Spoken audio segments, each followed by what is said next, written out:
I'm super curious. Are we going to roll into a new set of exclusivity contracts? Are the pro tours at that point going to just be like, okay, this whole guaranteed money thing is for the birds? I just have to think that the salaries that these players are being paid right now are not commensurate with the amount of money that they would be earning if we just had no contracts and it was just all 100% prize money based events.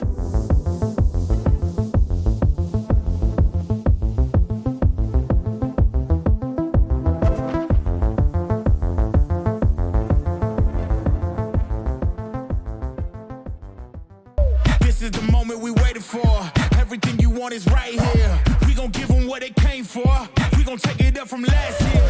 Watch the game change. Watch the game change. Watch the game change. Watch the game change. Yeah.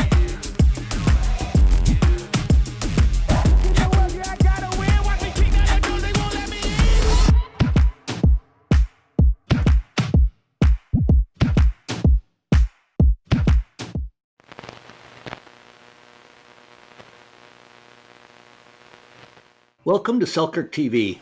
I'm your host, Paul Olson. The show is the Future of Pickleball.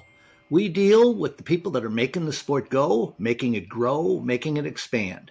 Today, I've got a very, very interesting guest that has some pretty amazing insights into the sport of pickleball. Todd Boss, welcome to the show. Thanks, Paul. Good to be here. Good. I want to give you guys a little bit of a background. Todd has a very interesting position in pickleball. He is the writer for Forbes and the Forbes media business, and he also does the Sports Money blog. We're going to come back to that in a minute. I want to start off by giving the world a little bit of an idea of how Todd came into my vision. He did an article. The first one was the year in review in pickleball. First time I had seen somebody really accurately chronicle what I had been living and seeing in my involvement in the sport. Now there's a year in review 2 of pickleball. Take an opportunity to go back and look at Forbes.com. You'll see who Todd is and what he does. But I want to get a little bit of an idea, Todd. How did you get into the Forbes pickleball space? So it's an interesting story, I think. Well, maybe not that interesting when I go through it. I come from racquetball, the racquetball industry, and from doing a lot of stuff in racquetball. For the last 20 years, 25 years, I have maintained and developed a site called ProRacquetballStats.com. It is a match history database and for the pro tours, for the amateurs, for all things racquetball. And I began to, as I would publish tournament after tournament, I began to just essentially do a release and say to the racquetball community and say, hey, I have loaded up, the last men's pro tour from Cincinnati, or I have loaded up the 2024 USA Nationals. And as I started to load these up, I would give a little bit of a recap. And so I started to literally, in a sports journalistic sense, I started to write a recap of the event and kind of highlight what I thought were the interesting matches, if there were upsets, talk a little bit about the history of that particular event, blah, blah, blah. So for years, and you can find that content, in Facebook groups or on the blog that I do for that. And so for many years, I have been doing essentially racquetball-based sports journalism. That led to a lot of involvement with the pro tours. That led to my eventually being on the USA Board of Directors for racquetball. And it led to me writing especially for a site called Quora, which if you don't know what that is, Quora is kind of like, it's supposed to be a site where experts on a field can go in and answer questions that people in the industry have, or people in general on the internet have. And so I started to write answers to stuff related to racquetball. So one thing led to another, and I believe in 2019, I started playing pickleball. We found it in the local Y. They were doing rec play on Saturday mornings, and I dropped my kid off, and I was like, I can play this. So I got a paddle and started to play. And as I started to get more and more into pickleball, I found myself already on the Quora site answering questions that were starting to pop up about pickleball. And it's the same kind of things you would expect that you see in Facebook groups all the time. It's, tell me about, how do I find players or communities, or, is my serve legal, or what's the rule here? The same kind of stuff you see in the main Facebook groups or on Reddit or in the other places where we discuss pickleball. So one day in early January 2023, out of the blue on Quora, I got an email from an editor at Forbes, and she had read some of my content, read some of my racquetball content, read some of the answers that I was providing about pickleball. And she's like, hey, Forbes. So Forbes.com, of course, everyone knows that's the business magazine. But Forbes itself has this sports money blog, which is designed to be, as it sounds, the business of sports. And so if you go to that particular blog, they have contributing writers all over the world talking about just every sport you can think about imaginable. And she was looking, because pickleball was starting to blow up, she was looking for a pickleball writer. So I pitched her some ideas, pitched her some story content, sent her some of the content of the traditional sports journalism that I had been writing, in racquetball, and voila, I had the gig. So cool. So now when you talk about you had the gig, one of the things that I know a bit about the media world, do you get assignments from an editor, or are you creating content, submitting it, and then they review what they want to pick up? How does that work for you? So it's a combination. I do have an editor, and my editor will make suggestions. So when big events come up, and there's only been a few in the pickleball world, but for example, when the first McEnroe-Roddick, when the first Pickle Slam event occurred, my editors reached out because that had gotten enough play in major mainstream media that she wanted me to write about it. But there's been a couple other situations like that too, and it's kind of the things that us in the pickleball industry know have gotten enough kind of awareness of. But for the most part, I am doing, pro event coverage. So anytime that there's a PPA, MLP, APP, US Open, or a Nationals event, I cover it and do a recap of it. And so that generates enough content that's almost, we're basically to the point where there's some type of pro level event every weekend. And then on top of that, I'll go through a series of stories, some of which I initially pitched, but which are, which transcend the sport. So some of those that I've written about are, the influx of indoor facilities, or like a deep dive into the rule changes that occur at the beginning of each year. If there's something kind of inside sports or inside, behind the scenes related to the tour wars, I generally try to cover those. And so that's so the ideas just kind of are essentially ideas that I've come up with. You use a really critical word, and that's deep dive. And one of the things that really has impressed me with what you do and how you do it is the degree of depth that you get in the articles that you do. There's been an awful lot of complexity, certainly over the last 3 years. It's just been off the Richter scale. And I have been really amazed at how well you're able to actually capture the moment. We're going to get into some questions that I have specific to that as a result of that. But one of the other things about you that's a little bit unique is you are a professional database specialist.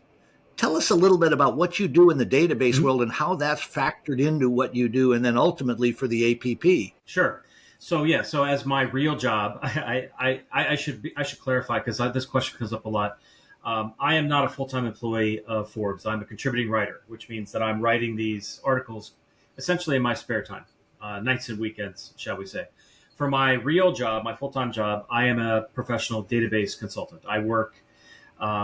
I generally work as a consultant to large organizations that have large amounts of data that they need to store, query through, report on, cleanse, that kind of thing. A lot of federal work, a lot of major big-time commercial work. My current clients include a federal customer, a telecom customer, and a fintech customer based out of Boston.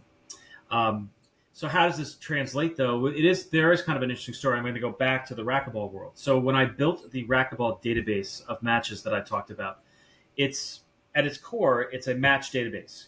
Hey, who won? John Doe beat James Smith, by this score on this date on this tour in this city, and a source. So that table, and there's tens of thousands of records in that database. Well, it's one thing to have all the data in a table. It's another thing to build the reporting platform to allow you to sift through that data and be able to report on it. And so that's what I did for racquetball. So there's a site, and it kicks off a series of reports, and there's 150 reports that you can wash through now that give you everything from a list of all the matches in a particular event, or a list of all the finals in a season, or on a player basis, you can get career won-loss or career head-to-heads, or a player's best result based on their seeding and their results in a particular tournament. Blah, blah, blah. So my career and my skills, or the skills that I've acquired as a database professional, allowed me to kind of build that solution. So that's been out there running, I believe, 22, 23 years. And so interestingly, a few years back, and right around the time, a little bit before I started working with Forbes, I got a call from a colleague of mine from the racquetball industry, a fellow by the name of Jonathan Clay, who runs an apparel company out of the New York, New Jersey area. And he had been working with the APP. He'd been working with Ken Herman, the APP.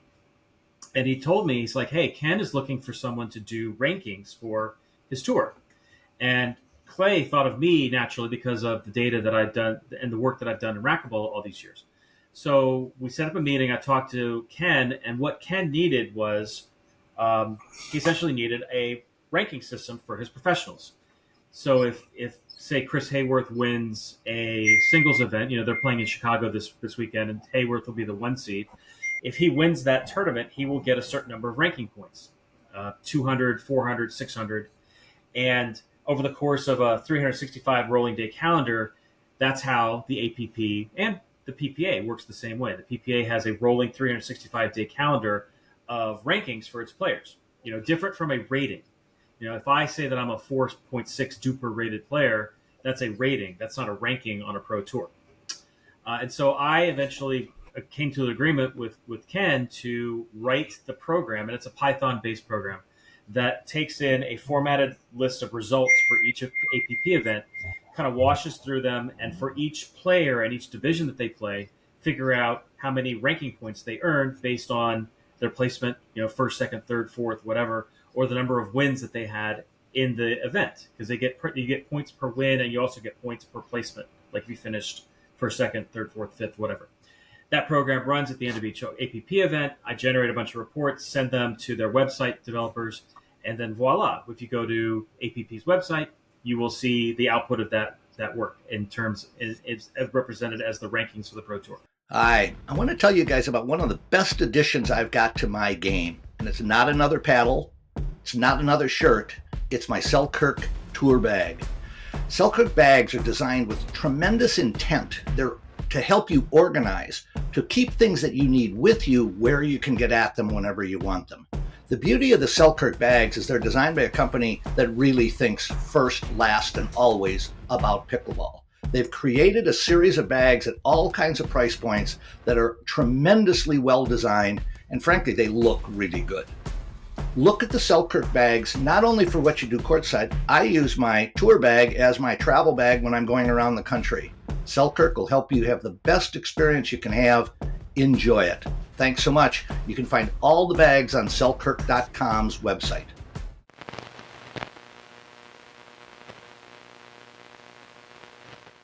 So then where you're doing the rankings, one of the things that's been sort of interesting, we just had a pretty big announcement in the last couple of weeks prior to this interview where the Pickleball World Tour and Pickleball World rankings were announced, where they're talking about a global tracking system. Will ranking systems like you do for APP and like PPA, MLP, will they be able to overlap with the new global scene? How will that work, or will it work or not? It goes back to the definition of ranking versus rating, right? If the global group is doing a rating, kind of similar to UTRP or the Duper, that is completely different than the ranking on a tour. I don't honestly know exactly how they're going to set up their events, but if they want to work anything like what the way the best example to compare it to is the tennis is what tennis does. So you have the ATP or the WTA, controlling men or women, and it's a global tour. And so no matter where these players play all around the world, there's a defined set of points that they earn in each event. If they play a Grand Slam, they get a certain number of points if they win it. If they play in a 1,000 level series, they'll get 1,000 points for winning it. A 500 level, they get 500 for winning it. Essentially, the ATP 250, 500,000 series is literally driven by the number of points that you get for winning it, not driven by the money or who necessarily is running it.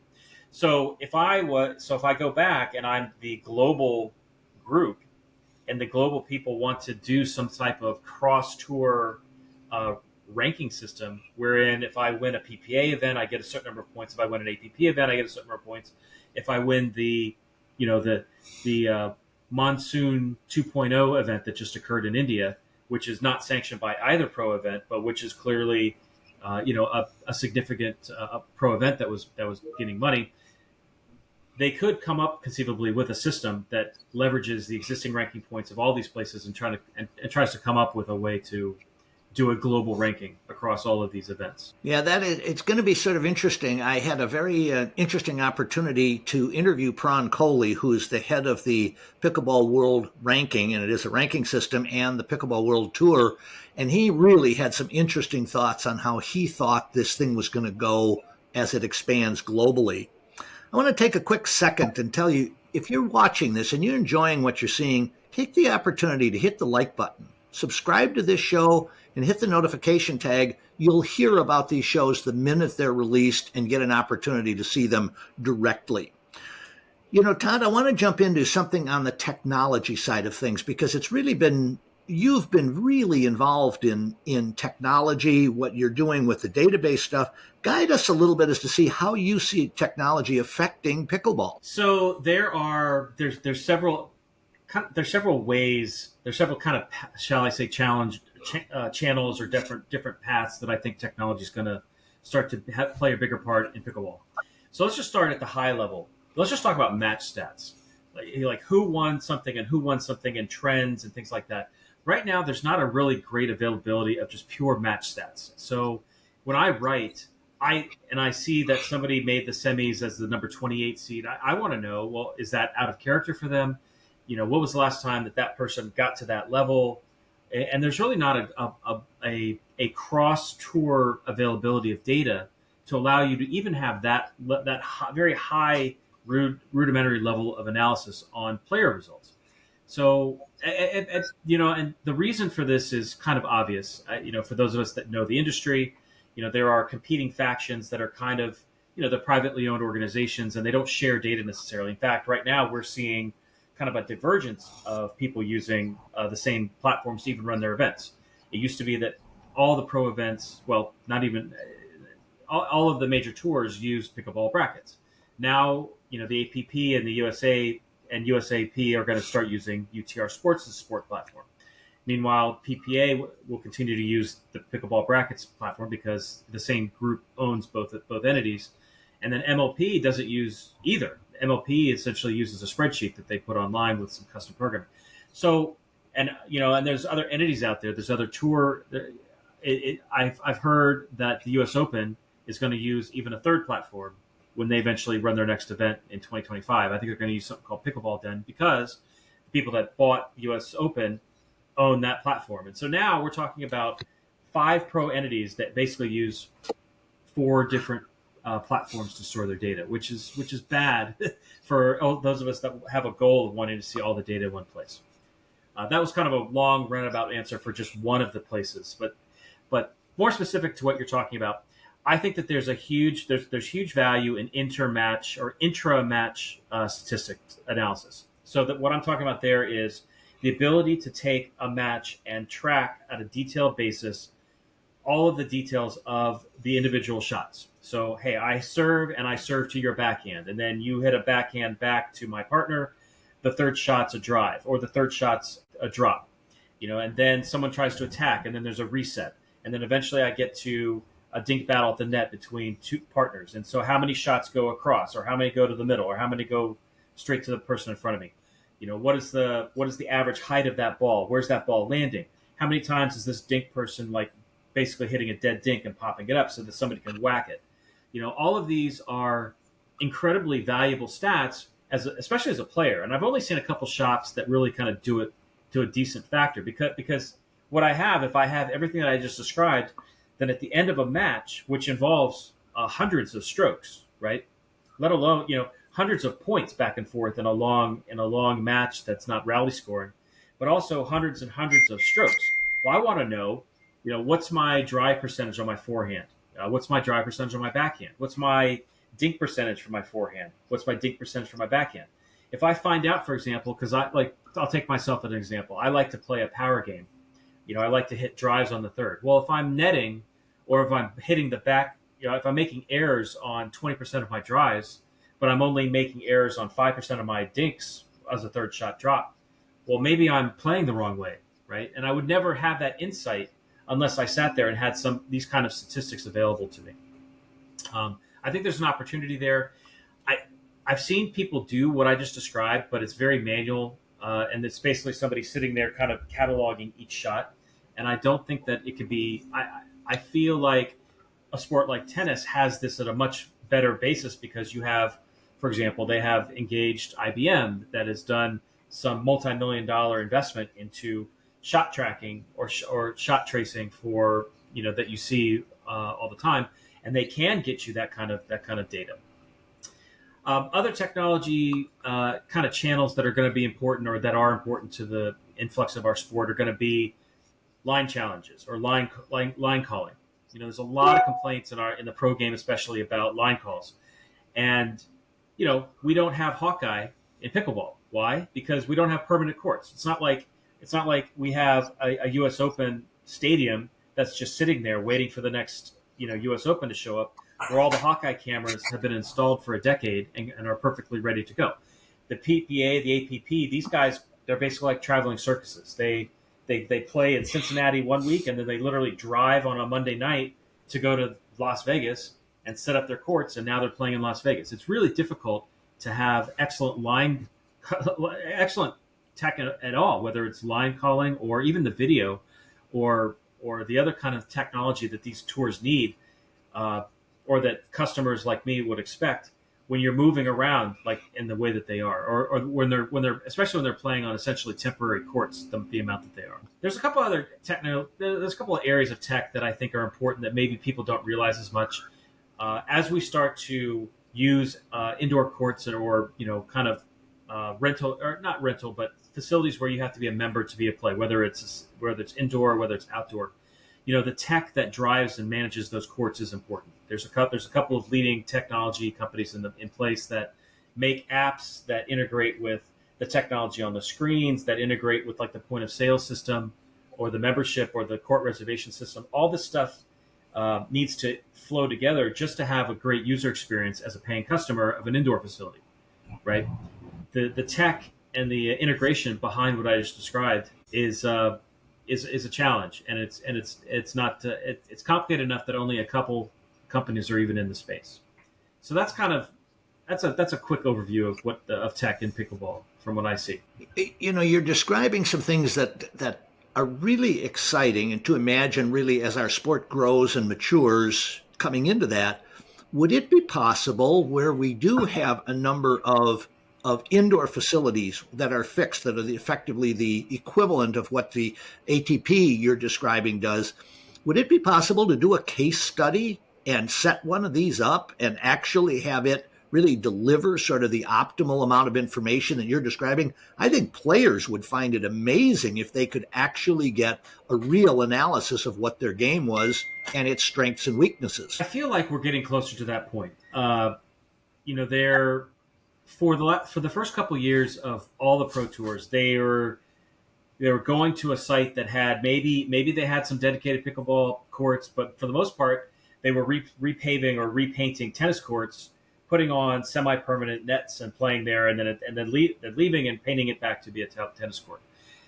Now we're starting to see a lot more facilities, like for example, the 50 some odd courts that are in Mesa or in the location in Naples that the U.S. Open uses, where those courts are there, they're permanent courts, and they're going to stay there. So the best goal would be to, especially if you wanted to test for real Hawkeye technology or Hawkeye-like technology or swing vision or whatever technology you want to use there, or a higher end line call, or even just higher frame per second cameras that are looking at the lines. Like right now, the biggest challenge is and we see it when we watch a pro event. You see a call that's close, and the guy goes, "Oh, I want to challenge it," and then they're replaying the same video feed that the referees see, and it's so grainy and it's so few frames per second that the ball goes from here to here to here, and you're like, "Well, I don't know where it bounced," But if I had a higher frame per second camera available and fixed on that line, whether it's the baseline or the sideline, then I can play it and I get more frames per second. I can see exactly where that ball bounces, and then I can make a better call. Yeah, I think we're getting closer to that point, and I think it's just a matter of time before someone does the investment to make it happen, or takes an existing system and does the adaptation to make it work for people. Well, I think it's great to have somebody like you describe how these things could work and how they should work, because I think we've got enough eyes coming on the sport, and we have enough people that want to find a way to invest and participate in the growth of pickleball. I'm guessing somebody's going to come out of the woodwork and want to jump on this. I want to just take a quick second, Todd, before we go on, and remind folks you're watching this is on the Selkirk TV channel. If you're watching this on YouTube, thank you very much for participating. I asked to hit the like and subscribe button. But if you want to really see what goes on internally at Selkirk TV, get the app. The app is the most aggregated, organized group of podcasters, coaches, teachers, and there's even live broadcasts of major pro events right on your phone. Selkirk TV app is available on all the platforms. Get it. Believe me, you'll love it. I want to say something now, Todd, about what you're doing. You're one of the most serious journalists and analysts of pickleball that I've seen. You work closely with the APP. How do you see the future evolving between all these divergent interests and all of the private for-profit enterprises? Do you see any light at the end of the tunnel for getting this thing organized? If you're talking about like the shakeout of professional pickleball, I do not see light at the end of the tunnel as of yet. What I see are several groups. Now we've seen some consolidation, right? The PPA and the APP had their well-publicized battle last August, but they eventually came underneath one umbrella. And ostensibly, one group owns both of those tours, and ostensibly they're trying to make both be successful. The APP is cruising along. They are profitable. They are self-sustaining. They have sponsors. They have TV. They're not going anywhere because nothing has compelled them necessarily to go anywhere. Now, interestingly, just yesterday on Jimmy and Tyler's podcast, King of the Court, they had on Connor, and Connor mentioned that Connor Pardo, the CEO of PPA, Connor mentioned that they're planning on kicking off a Challenger Series underneath the umbrella of PPA in 2025. Well, that is probably yet another direct shot at what the APP is doing, because what we've now seen is kind of occurring is some players, not all players, but some players are coming up, and the APP is kind of an easier lift. The qualifying draws aren't as big. Players can start there and get some success there, and then eventually try to get themselves a contract, or they also have the freedom to go play on the PPA, and they can try to eventually try to work their way into a contract on the PPA. All of this is leaving aside what this brand new entity, the Global Pickleball Federation, which sounds like it is going to try to do a pro tour, but on a more global scale. And they have outside investors, just like the PPA had initially some outside investors. And the MLP has outside investors. So it'll be interesting to see, especially considering the fact that, you can make a pretty cogent argument that, 90 of the top 100 players are currently under contract to the UPA. But it sounds to me like there's going to be some pretty significant money tournaments held outside of the PPA, right? And so suddenly you're going to have these big prize money tournaments available to those that have stayed non-exclusive, or are APP players. And I think you're going to run into a case where these PPA players who have signed exclusivity contracts that says they cannot compete without permission outside of these events are going to look at these dollar figures and be like, okay, yes, I'm on salary, but I could be making more, or I want to have the ability to compete for these other prize monies. And that's not necessarily because there's a GPF. We know that there's events going on in Australia and in England and around, other places in Europe. As I mentioned earlier, they just had the second version of the monsoon tournament in India, which is a decent prize money event. At some point, you're going to see like major money flowing into these other events, especially if there's sponsors and or attention that warrants it. And that's just going to be more opportunity for there to be additional competition. I think the big kind of point at which, to answer your specific question, and we're going to really see kind of an inflection point, is going to be a couple years from now when all of these 3-year contracts that all these people have signed is done. So going back to last August, Tour Wars, people sign exclusivity contracts to either PPA or APP. Eventually, they all become under the UPA. All those contracts were essentially changed, as I understand it. They were all changed to essentially have the same begin and end dates, which was smart, because the last thing you want is for 90% of your contracts to end and then still have a couple of stragglers, right? So when those contracts end, what's going to happen? I'm super curious. Are we going to roll into a new set of exclusivity contracts? Are the pro tours at that point going to just be like, okay, this whole guaranteed money thing is for the birds? We're going to go back to kind of a eat what you kill structure, which is essentially what it is what the APP does. It also is what the professional tennis tours have done for decades. You can enter a tournament, lose in the first round, you get nothing. Or you can enter a tournament and you get a decent guaranteed money for just even qualifying. You can still have, appearance fees guaranteed for certain top players, which could serve as kind of like your contract or your salary. But I just have to think that the salaries that these players are being paid right now are not commensurate with the amount of money that they would be earning if we just had no contracts and it was just all 100% prize money based events on the PPA. Yeah, I think you're striking on a chord that has been really very much in my thinking from the time the pro tours started signing players. And then I found out that they don't actually get all their prize money, that some of that goes back to support the salaries that they get. It just doesn't feel like the competition level that I see in other sports. And I came from a tennis background, and the idea of, like you say, you eat what you kill. And if you're not winning, you're not making money. If you are winning and you're winning a lot, you're making a lot of money. And I think that that's got to come back to the sport of pickleball at the pro level, particularly as we're seeing global interest showing the idea of really creating the same sort of Grand Slam events that we have in tennis or in World Cup soccer or in any of these events. It is a global space, and we've got to figure out a way to have the world participate in this game of pickleball. So I really think it could be a very positive thing as worldwide interests come into the game of pickleball. Well, Todd, I want to tell you, it has really been enjoyable having you on the show. I want to say thank you. You are an amazingly informed guy. I actually met Todd at a conference in Princeton, New Jersey back in May, and I believe I'm probably going to see Todd again in Dubai in the Middle East in January. Watch Todd Boss. Look up Forbes.com and find Todd's information. He is amazing. Thank you very much for joining me today, Todd. Well, thank you, Paul. Thanks for the kind words. And I'm super happy you invited me to come on to Selkirk TV to talk pickleball.